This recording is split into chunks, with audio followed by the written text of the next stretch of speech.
One of the worst aspects of this hobby of mine is that I'll get referred to as a content creator, which, to be fair, is a much preferable label compared to influencer. Okay, I'm going to throw up.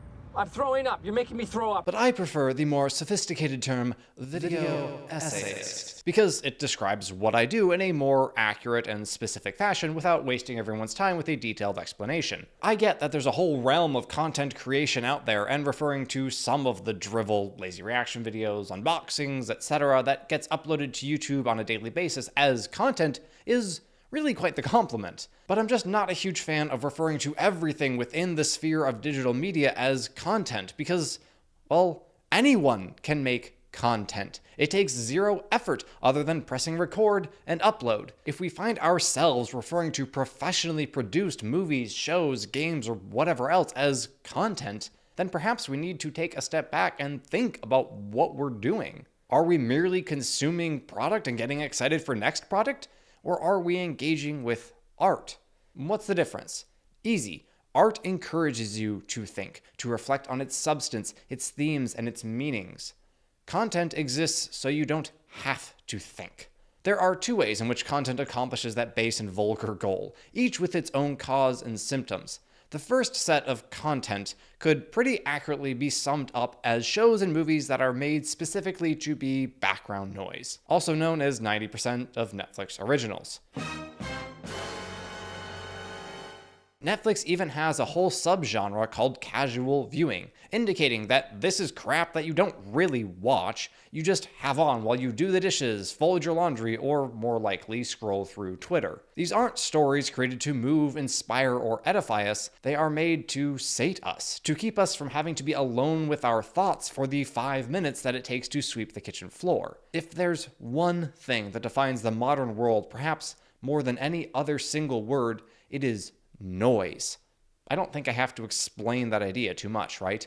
We all know it. Everywhere we go, there is always some source of stimuli available. Driving somewhere? Listen to the radio. Going for a walk? Pop in the earbuds and listen to a podcast. Pooping? Gotta scroll through the Helldivers subreddit. Conversation at dinner isn't sufficiently stimulating. Guess I'd better see what's new on Instagram. And look, I'm as guilty of this as anyone. I've opened up Twitter or Reddit or Discord on my phone multiple times in the past week, even when watching a show that I found highly engaging and thought-provoking. I personally tend to do so when a scene has some measure of awkwardness to it. My brain really does not want to let me embrace the full cringe of Scott's tots. Hold on, they're lithium. I don't like being uncomfortable, and silence is uncomfortable, or at least our modern world has convinced us that it is. The thing is, though, silence is incredibly necessary. No true creativity or innovation can take place when we are inundated by noise. We need to spend time in silence so we can think, reflect, or pray. Without silence, we cannot look inward, cannot grow. It is in the moments when we let our world go quiet that our brains often unravel problems that our active minds have been failing to solve. A lot of that silent time is found in sleep, of course, which a mountain of research will assure you is absolutely essential for basically every cognitive function. But how much of any given day, what percentage of our waking hours do you or I allow silence to reign? I bet the answer is not much. I know that's certainly true for me. But that time is indispensable, and if I constantly distract myself by turning on a show purely for background noise every time I have to do some mundane household task, I am robbing myself of the opportunity to grow in thoughtfulness and perhaps in wisdom. Now, that's not to say that I don't think we should ever have something to listen to or watch while we're otherwise engaged in some activity. There are plenty of podcasts or audiobooks to listen to, or genuinely good movies, shows, or YouTube videos that will be well worth your time. Not this one, though. You'd probably be best off if you just turned off the video right here and went outside. You know what? I'm gonna do just that.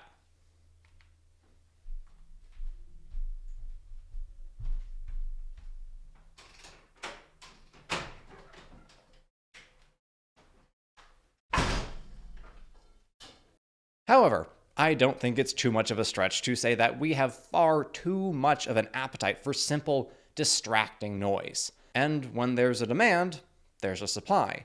There are countless crappy, low-effort shows and movies on your favorite streaming platform that exist solely to keep your mind half occupied while the other brain cell reads some moron's comments on Reddit. And I get why these studios made these shows. Of course they did. It's easy money. Simply get ChatGPT to give you the idea of a plot and maybe have it write the script for you, then stick with the first draft of that script, do one take for every scene unless someone has a really noticeable booger, and of course, make sure that your dialogue doesn't have the slightest chance to leave behind any viewer, even one listening with only half an ear. For example, I pulled up a Netflix show called Keep Breathing, which I had been informed moves at a glacial pace so that everyone who watches it while cooking dinner can tune in for about 5 seconds every 10 minutes and still keep pace with the so-called plot and the alleged character development. The show opens with the main character on the phone with someone else purely so we can learn the main character's name, who mentions someone else named Danny.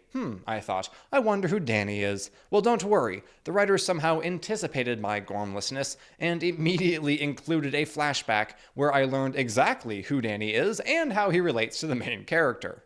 This is Danny. He just came over with the merger. Hi. Why is it written this way?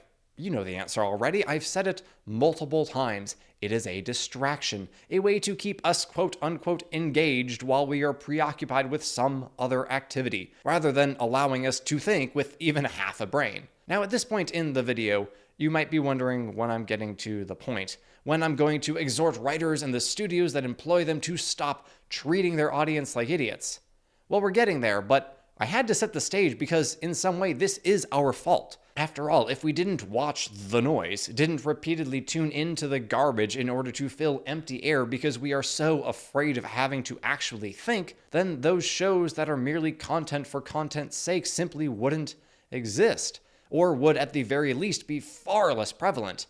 And while I would like the alleged creatives at Netflix, Disney, and Amazon to refuse to generate pointless trash for the sake of making subscribers feel like they're getting their money's worth because they are supposed to be the actual artists, the sad fact of the matter is that these companies are subservient to the demands of the consumer.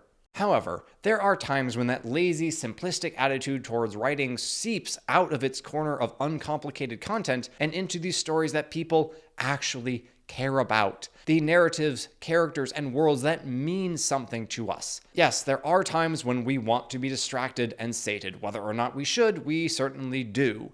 But I imagine that every single person watching this video cares deeply about some piece of fiction or another because it spoke to you in a way that nothing else had or has since. I'll talk briefly about 3 examples of my own, but I'm certain that in this world of remakes, reboots, and the oxymoronic reimaginings, you, dear viewer, can think of many others.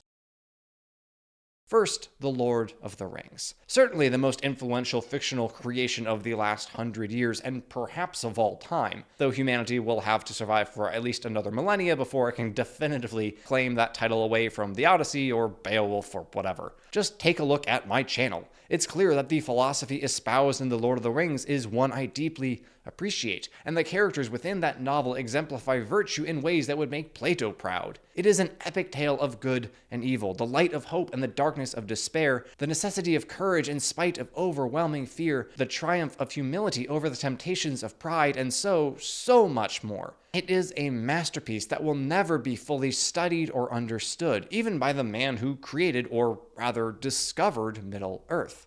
Stories in such a world ought to be written with the utmost care and attention to detail, especially considering the existing attachment and enthusiasm of the audience, many of whom have devoted countless hours to immersing themselves in every detail of Tolkien's lore. But what did we get in the latest show depicting Middle-earth, or so it claimed? Nonsensical and vaguely mystical metaphors, The stone sees only downward. long-winded exposition about what is at stake, As coals too long removed from the hearth, we must return to our home. which, of course, the audience already knew if they were paying any attention at all in the last season, and a stranger who was very obviously Gandalf from the start, but who the show decided to leave unnamed because, ooh, aren't we mysterious and intriguing? No, you are not. This isn't art. It's content made for people who don't look at the TV other than one of the beautiful vistas shows up or when a battle is going on. Those suck too, by the way, if you want me to believe that this pitiful cavalry charge is all that freaking Numenor at the height of its power could muster, but this is what a war-torn Rohan could scrape together in a few days, then you must think very poorly of me indeed. Of course, Amazon is not alone in their dumbing down of a much beloved fictional world. You remember Star Wars, right? I mean, I assume if you're young enough to be on YouTube that you grew up with Luke, Leia, and Han. Or if you are more my age, Obi-Wan, Anakin, and Yoda. Or maybe even Ahsoka, Rex, and Domino Squad. Well, suffice it to say that Disney hasn't exactly treated that galaxy far, far away with the care that it deserves. Not that Star Wars has always had top-tier writing, but content like Obi-Wan Kenobi, The Book of Boba Fett, The Mandalorian Season 3, and of course the disjointed sequel trilogy, I'm the spy. make The Phantom Menace look like Citizen Kane. I won't belabor this point too much. I simply don't have the energy to crap on Disney's Star Wars like I used to. I don't have it in me no more. I just don't care. But it wouldn't be right if I made an accusation and didn't bring a receipt, so let's revisit one of the very first scenes from Obi-Wan Kenobi. A show that, I might add, I was quite excited for. Even in the admittedly crappy sequels, I rather enjoyed Ewan McGregor's portrayal of Obi-Wan. And then I watched Clone Wars and fell further in love with the snarky yet wise Jedi Master. So seeing McGregor return to his role, having a chance at something akin to redemption, and hearing a tale that would fill in some of the gap between episodes 3 and 4, getting to understand this character even further, yeah, of course I was on board.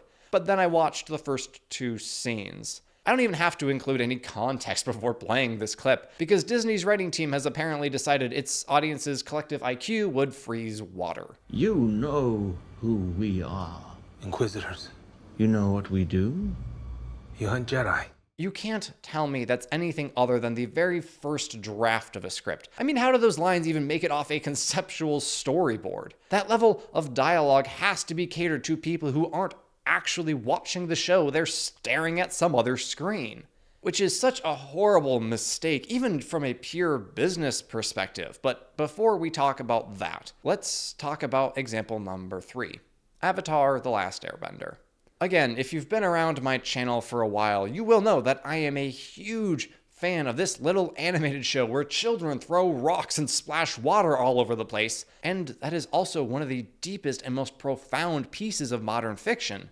Every single character arc is steeped in meaning and has so much to teach us, and thorough examination of those arcs will inevitably uncover just how brilliant they really are, how much subtlety and nuance are present in almost every line. Prince Zuko's journey is perhaps the best redemption arc in all of fiction, and is absolutely one of the best ways to teach kids that no matter what mistakes you make, you can always choose to do what is right today. Yes, ATLA is a show written to be digestible by literal children, so it naturally will have more exposition than would be necessary for the average adult. That's okay, especially because when exposition does happen, it is done creatively and within the bounds of whatever character is expositing, because this story was written by people who cared. Then we have the Netflix adaptation, which shouldn't exist in the first place because the animated show is perfect, and if people refuse to watch something purely because it is animated, they don't deserve to know what they missed out on. Animation is not inferior, I will die on that hill. Anyway, Netflix apparently wanted to roughen up the kiddie show, as evidenced by the fact that fake Fire Lord Sozin cooks an enemy spy to a nice medium rare in the first scene. But not after outlining his entire plan for the Fire Nation's Blitzkrieg, which apparently is critical information for this random earthbender to know before he gets fried to a crisp. And by random earthbender, I do of course mean the audience. Why on earth, water, fire, and air did you include more and clunkier exposition than ever existed in the entire original show? This is a franchise with millions of fans who have spent hour after hour rewatching every second of the show, and a few dozen who actually watched The Great Divide more than once. They are used to high-quality writing and character development. They will not be fooled into liking your lazy, half-assed attempts at recreating this story and world. And honestly, that's me being charitable. To be perfectly blunt, I would argue that Netflix purposefully subverted ATLA's deep and meaningful character writing because they think that flat character arcs that you don't really have to follow are more palatable by the brain-dead masses. See, for example, Katara, where in the original she was passionate, hopeful, nurturing, hard-working, and supportive. In the live-action bastardization, she is a naturally skilled waterbender and nothing else. I could go into a lot more detail, but I did that already last year, so go watch that video if you are so inclined. Point being, this show and the others, which I have spent the last few minutes bashing, fail to treat their audience like the adults they are, like people who know and care about these worlds and characters. They think that catering to existing fans of Star Wars, Lord of the Rings, or Avatar: The Last Airbender means having Obi-Wan say, Hello there. or teasing a Balrog, or dressing up every member of Jet's gang exactly like they were in the animated show. Such member berries and key jangling are methods used to get children and simpletons excited. They give at most a momentary rush of dopamine. They cannot and will not produce the long-lasting enthusiasm that will urge the viewer to share his love for the story with those who do not yet know it. As I alluded to earlier, this is the error that these companies make from a business perspective. If you want to bring new fans into your franchise and thus make more money, you have to seek to keep your viewers really and fully engaged with your story. Your writing must be good enough to make them look up from their phones and pay attention, because they want to know what's going on, and because if they don't give the narrative 100% of their attention, they will fall behind. I'm not going to recommend to my friends some show that I half-watched while I was vacuuming, nor am I going to share my love for a show that I sat down with my wife to watch because we were actually excited about it, when it turns out that the writers wrote every line of dialogue as if I am currently looking through the couch cushions for loose change. Because I won't have any love to share. Because the show treated me like an idiot. And I may very well be one, but I certainly don't like to be reminded of that fact. So Netflix, Disney, Amazon, and all you giants of Hollywood, please stop treating your audiences like idiots. Yes, it's our fault that we like to be inundated with noise at all time, and we can hardly blame you for going where the money is, but draw the line somewhere. When you know that people care about a certain story you are writing, take a minute. Write a second draft of the script, a third even, go crazy with it, shoot a scene multiple times, make sure the story is actually good, that it has meaningful themes that we can find inspiration in before you shovel it out onto a streaming platform. Stop making so much mindless content and make a little more art. Yes, it's time consuming, it's difficult, but stories matter. We want them to matter so badly. So try, Hollywood. That's all we ask. Try.